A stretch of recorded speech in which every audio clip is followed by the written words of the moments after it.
Assalamualaikum warahmatullahi wabarakatuh. Bismillahirrahmanirrahim.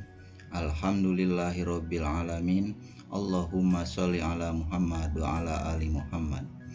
Berjumpa kembali dengan pelajaran Pendidikan Agama Islam SMA SMK kelas 11. Pada kesempatan ini kita akan membahas bab 11 tentang perkembangan Islam pada masa modern sesuai dengan KIKD 3.22, menganalisa perkembangan Islam pada masa modern, yaitu dari tahun 1800 hingga sekarang. Perkembangan Islam masa modern. Periode perkembangan Islam dunia. Menurut Harun Nasution dalam bukunya yang berjudul Islam ditinjau dari berbagai aspeknya, membagi sejarah Islam ke dalam 3 periode besar sebagai berikut. Yang pertama, periode klasik, yaitu 650 sampai 1250 Masehi, yang merupakan periode kejayaan Islam. Kedua, periode pertengahan, dari tahun 1250 sampai 1800 Masehi, yang merupakan periode kemunduran Islam. Yang ketiga, periode modern, yaitu dari tahun 1800 hingga seterusnya, merupakan periode kebangkitan umat Islam yang ditandai dengan munculnya para pembaharu Islam. Kesadaran umat Islam muncul ketika orang-orang Eropa berhasil menguasai dunia Islam.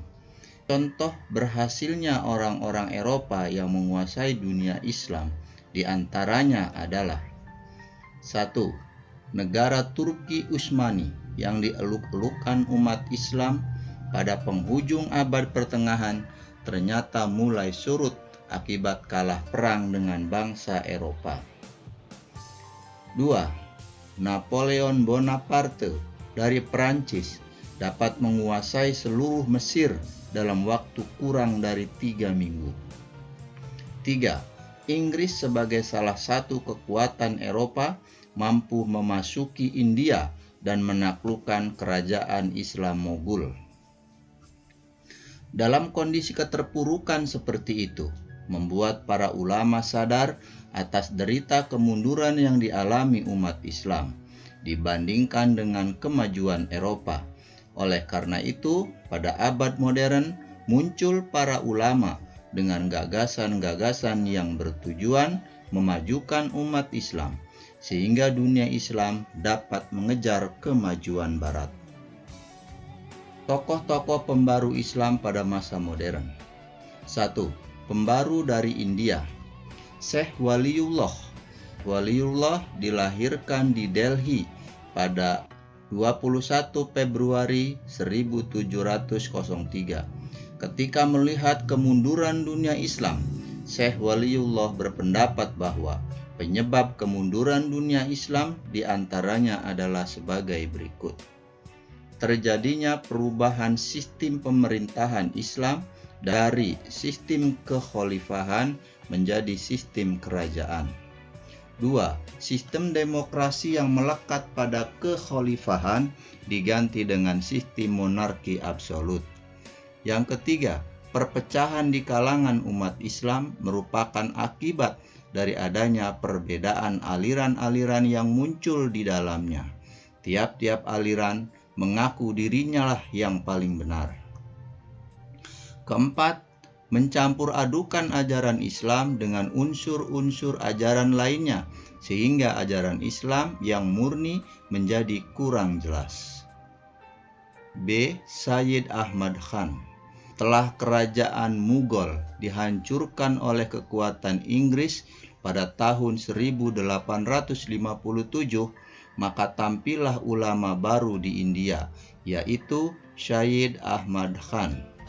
Pemikiran Sayyid Ahmad Khan tentang pembaruan Islam diantaranya adalah 1. Kemunduran umat Islam disebabkan oleh umat Islam sendiri yang tidak mengikuti perkembangan sains dan teknologi produk Barat.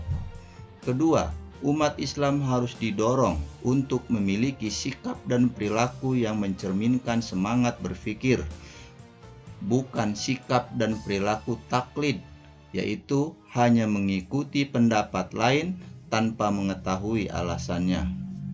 Ketiga, cara efektif untuk mengubah sikap mental umat Islam dari keterbelakangan adalah pendidikan. Oleh karena itu, ia mendirikan sekolah yang akhirnya memiliki peranan penting dalam kebangkitan umat Islam di India. Sekolah tersebut diberi nama Mohammedan Anglo-Oriental College yang terletak di Aligarh.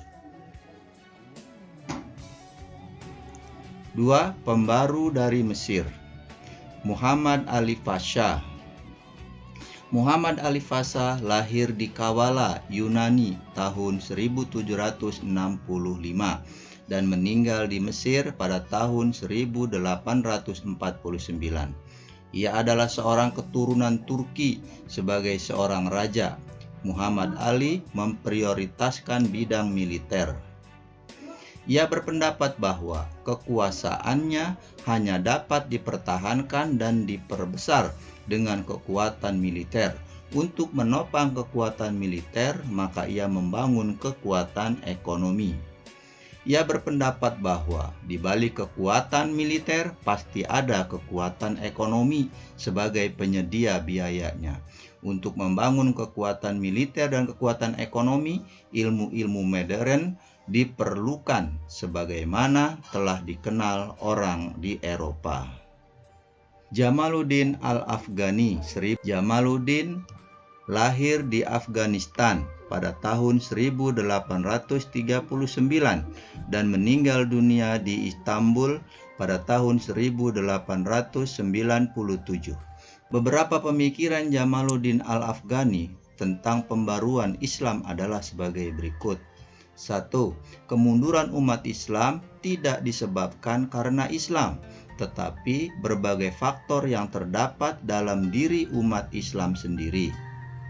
Kedua, untuk mengembalikan kejayaan Islam di masa lalu dan sekaligus menghadapi dunia modern, maka umat Islam harus kembali kepada ajaran Islam yang murni, Islam yang juga harus dipahami dengan akal sehat, kebebasan berpikir.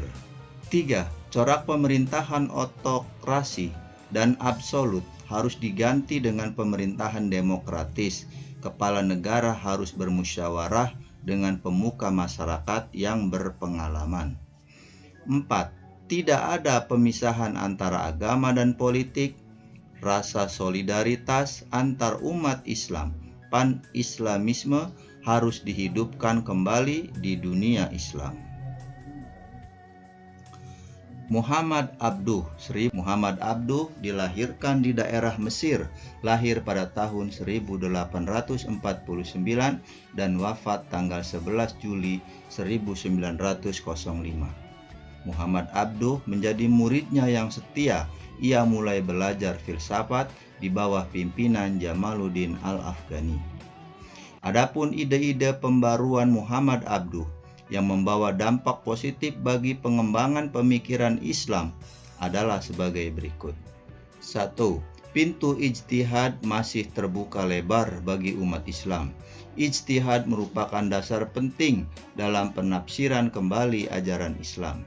2. Islam adalah ajaran rasional yang sejalan dengan akal. Dengan akal, maka ilmu pengetahuan menjadi maju. 3. Kekuasaan negara harus dibatasi oleh konstitusi yang dibuat oleh negara yang bersangkutan. Pembaru dari Turki. Sultan Mahmud II pelopor pembaruan di kerajaan Turki Utsmani abad ke-19 sama dengan di Mesir, yaitu raja. Lahir tahun 1785 dan wafat tahun 1839.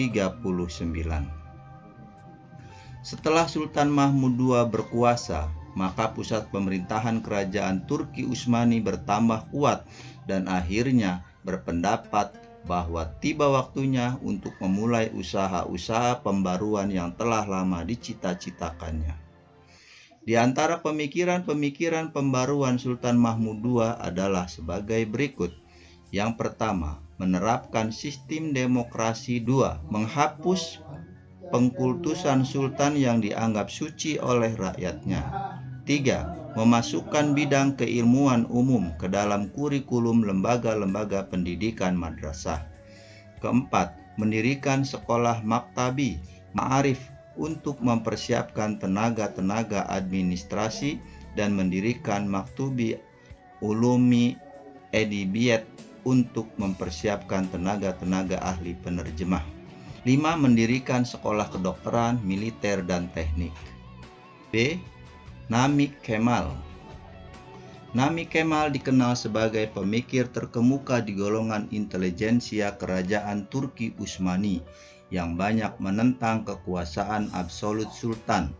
Golongan intelijensia ini disebut dalam sejarah dengan nama Utsmani Muda, yeni Utsmaniliter yang Ottoman. Nami Kemal menyampaikan analisisnya tentang sebab kemunduran kerajaan Utsmani dan alternatif solusinya. Di antaranya adalah 1. Kondisi ekonomi dan politik kerajaan Turki Utsmani tidak beres. Solusi yang ditawarkan adalah perubahan sistem pemerintahan absolut menjadi pemerintahan konstitusional. 2. Rakyat sebagai warga negara memiliki hak-hak politik yang harus dihormati dan dilindungi negara. 3. Pemerintahan demokratis tidak bertentangan dengan ajaran Islam, sebab negara yang dibentuk dan dipimpin oleh 4 khalifah sepeninggal Rasulullah Shallallahu Alaihi Wasallam sebenarnya memiliki corak demokrasi. Sistem baiat yang terdapat dalam pemerintahan para khalifah pada hakikatnya merupakan kedaulatan rakyat. 4. Islam mengajarkan al-muslahat al-amah.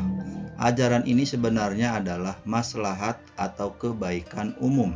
Khalifah tidak boleh bersikap dan bertindak yang bertentangan dengan al-maslahat al-amah. 5. Kepala negara dalam mengurus negara tidak boleh melanggar syariat.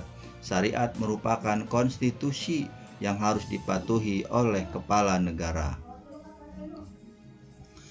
C. Pengaruh gerakan pembaruan terhadap perkembangan Islam di Indonesia.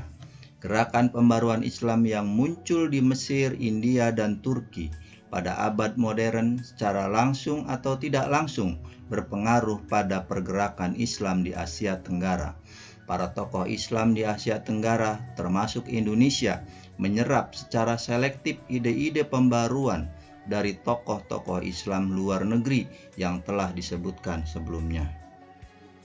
Dari buku H.A. Mukti Ali dapat diketahui adanya 5 faktor yang mendorong munculnya gerakan pembaruan Islam di Indonesia, yaitu 1. Adanya kenyataan ajaran Islam yang bercampur dengan kebiasaan yang bukan Islam. 2. Adanya lembaga-lembaga pendidikan Islam yang kurang efisien. 3. Adanya kekuatan misi dari luar Islam yang mempengaruhi gerak dakwah Islam. 4. Adanya gejala dari golongan intelijensia tertentu yang merendahkan Islam. 5. Adanya kondisi politik, ekonomi, dan sosial Indonesia yang buruk akibat penjajahan. Melihat pada 5 realitas tersebut, maka para ulama pembaru Islam melakukan 5 gerakan besar pembaruan Islam, yaitu 1. Membersihkan Islam di Indonesia dari pengaruh dan kebiasaan yang bukan Islam. 2. Mereformasi doktrin Islam dengan pandangan alam pikiran modern. 3. Mereformasi penafsiran-penafsiran terhadap ajaran dan kondisi pendidikan Islam. 4. Mempertahankan Islam dari desakan-desakan dan pengaruh kekuatan luar Islam. 5. Melepaskan Indonesia dari belenggu penjajahan. Ada banyak tokoh Islam di Indonesia yang sepaham dengan misi pembaruan tersebut. tetapi dalam buku ini tidak disebutkan semuanya. Di antara mereka adalah Syekh Muhammad Thohir Jalaluddin asal Padang yang hijrah ke Singapura. Tokoh ini memiliki pengaruh yang cukup besar terhadap umat Islam Singapura. 2. Haji Abdullah Ahmad dan Haji Abdul Malik Karim Amrullah atau Hamka. Kedua tokoh ini dipandang penting sebab keduanya menjadi pelopor pembaruan Islam di Minangkabau. 3. Kiai Haji Ahmad Dahlan, pendiri organisasi atau Perserikatan Muhammadiyah pada tanggal 18 November 1912 di Yogyakarta. 4. Kiai Haji Hasyim Asy'ari, pendiri organisasi Nahdlatul Ulama pada tanggal 31 Januari 1926 di Jombang, Jawa Timur. Kiai Haji Ahmad Dahlan dan Kiai Haji Hasyim Asy'ari berguru pada guru yang sama ketika belajar di Mekah, yaitu Syekh Ahmad Khotib Al-Minangkabawi dari Minangkabau dan Syekh Nawawi Al-Bantani dari Banten. Demikian yang dapat disampaikan, lebih kurang mohon maaf. Wallahu a'lam bishawab. Wabillahi taufiq wal hidayah. Wassalamualaikum warahmatullahi wabarakatuh. Sallallahu ala Muhammad.